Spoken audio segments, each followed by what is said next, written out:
بسم اللہ الرحمن الرحیم۔ السلام علیکم، I am Maimoona Waqas and welcome to my YouTube channel. اس چینل میں ہم قرآن پاک کا ورڈ بائی ورڈ ترجمہ سیکھتے ہیں۔ پریویس ویڈیو میں ہم نے سورہ عباسہ کی 11 آیات کی تھیں۔ آج کا سبق اسٹارٹ کرتے ہیں۔ بسم اللہ الرحمن الرحیم۔ فمن شاء ذکرہ، پھر جو کوئی چاہے اس کو پڑھے۔ یہاں پر قرآن پاک کی بات ہو رہی ہے۔ پچھلی آیات کا اگر ہم اوور ویو لیتے ہیں تو یہاں پر عبسہ و تولا، عبسہ سورہ عبس اسی سے سٹارٹ ہو رہی ہے۔ ایک نابینا صحابی کے آنے پر نبی پاک صلی اللہ علیہ وآلہ وسلم تھوڑا سا چین بچی ہوئے تھے، کیونکہ وہ قریش مکہ، کفار مکہ کے جو سردار تھے ان کو تبلیغ کر رہے تھے اسلام کی۔ تو اس پر یہ آیات نازل ہوئیں کہ اس کے بعد نبی پاک صلی اللہ علیہ وسلم ان صحابی کو، عبداللہ ابن مکتوم تھے، بہت زیادہ عزت دیا کرتے تھے۔ یہاں پر اللہ تعالیٰ نے فرما دیا کہ جو آپ ان کی طرف دھیان دیں جو ڈرتا ہے، آپ ان کی طرف دھیان دے رہے ہیں جو کہ آپ کی طرف توجہ بھی نہیں کرتے۔ تو نبی پاک صلی اللہ علیہ وسلم کو تسلی بھی دی گئی ہے کہ آپ کے ذمہ صرف اور صرف پہنچا دینا ہے، آپ کے ذمہ یہ ضروری نہیں ہے کہ اگلا بندہ جو ہے وہ اس پر ایمان بھی لائے، آپ کا کام تو صرف ڈر کو سنا دینا ہے، پیغام کو پہنچا دینا ہے۔ تو یہاں پر یہ قرآن پاک کی بات کی ہے کہ یہ تو ایک نصیحت ہے۔ فمن شاء، پھر جو کوئی چاہے، شاء چاہے، ذکرہ اس کو پڑھے، فی ہے صحف، صحیفوں میں، مکرمہ عزت والے، لکھا ہے عزت والے صحیفوں میں۔ یعنی کہ اگر جو متکبر لوگ ہیں، اغنیاء ہیں، اگر قرآن کو نہ پڑھیں، اس کی نصیحت پر کان نہ دھریں تو قرآن کو جو کوئی نہیں پڑھے گا تو قرآن کو اس کی کوئی بھی پرواہ نہیں ہے۔ یعنی کہ آپ نے ان کے در پہ نہیں ہونا، ان کا اپنا ہی برا ہے۔ پھر یہ ایک نصیحت ہے جو عام فائدے کے لیے کر دی گئی، جو کوئی اپنا چاہے فائدہ وہی اس کو پڑھے گا۔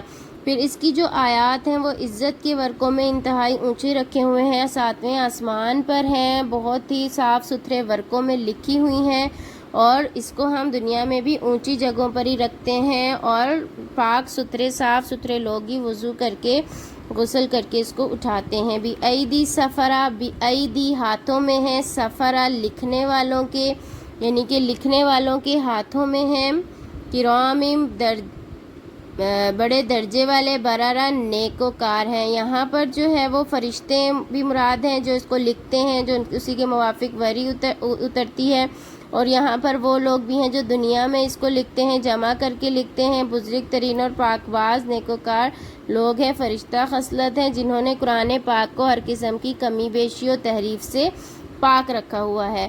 قتل الانسان، مارا جائے انسان، ما اکفرہ، کیسا ناشکرا ہے، من ای شیء، کس چیز سے، خلقہ، بنایا اس کو۔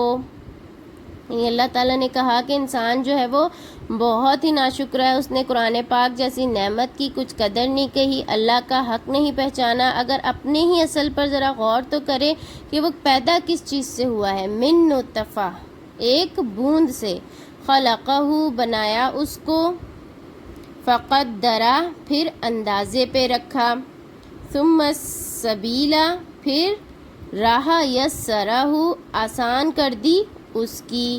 یعنی کہ جب سے پہلے تو صرف اور ایک قطرہ تھا جس میں کوئی بھی حس و شعور، حسن و جمال، کوئی عقل وغیرہ کچھ نہیں تھی، سب کچھ اللہ تعالیٰ نے اپنی مہربانی سے عطا کیا، جس کی حقیقت کل اتنی ہے کہ یہ اس کو یہ تکبر، یہ سب کچھ زیب دیتا ہے، اور وہ بے شرم اپنی اصلی حقیقت اور مالک کی سب نعمتوں کو ہی فراموش کر گیا، کچھ بھی اس نے نہ مانا۔ یعنی کہ پھر اس کے بعد اس کی راہ آسان کر دی، جیسے دنیا میں آنے کی راہ آسان کر دی، تمام کے اندازے پہ رکھا، یعنی کہ اس کو ہاتھ پاؤں تمام اعضاء ایک مقرر اندازے سے فرمایا، اگر کوئی بھی ایک بھی چیز اوپر نیچے ہو جائے تو انسان ہی بے تکا ہو جائے۔ پھر اس کو ایمان اور کفر اور بھلے اور برے کی تمیز بھی دی، اس کو پہچان بھی دی، پھر ماں کے پیٹ سے اس کو نکالا، ثم، پھر اماتہ، مردہ کیا اس کو، فاقبرہ، پھر اس کو قبر میں رکھ دیا۔ پھر اس کے بعد یعنی کہ مرنے اور اس کے بعد لاش کو قبر میں رکھنے کی ہدایت بھی کر دی کہ یعنی کہ اس کے بعد اس لاش کی بھی بے حرمتی نہ ہو۔ یہاں پر بھی اس آیت سے پتہ چلتا ہے کہ مردے کو دفنانا جو ہے وہ دفنانا چاہیے، ایسے ہی نہیں جلانا یا مارنا چاہیے۔ ثم اذا پھر جب شاء چاہا انشرہ اٹھ کر اس کو اٹھا نکال لیا، یعنی کہ جس نے ایک بار اس کو مردہ کیا، پیدا کیا، پھر مردہ کے اسی کو اختیار ہے کہ وہ جب اس کو دوسری بار بھی نکال لے، دوسری بار بھی زندہ کر لے۔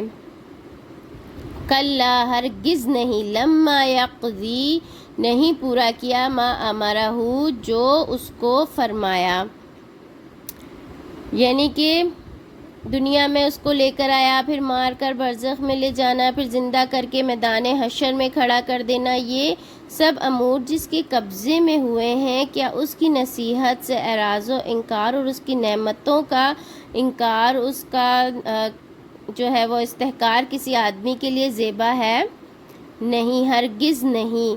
اس نے یعنی انسان نے اپنے مالک کا حق ہی نہیں پہچانا اور جو کچھ حکم ہوا تھا ابھی تک اس کو بجا ہی نہیں لایا۔ ٹھیک ہے نا جناب، یہاں تک آپ کا ہمارا سبق ختم ہوتا ہے اور ہم انشاءاللہ تعالی نیکسٹ ویڈیو میں مزید آیات کریں گے۔ دعاؤں میں یاد رکھیے گا۔ اللہ حافظ۔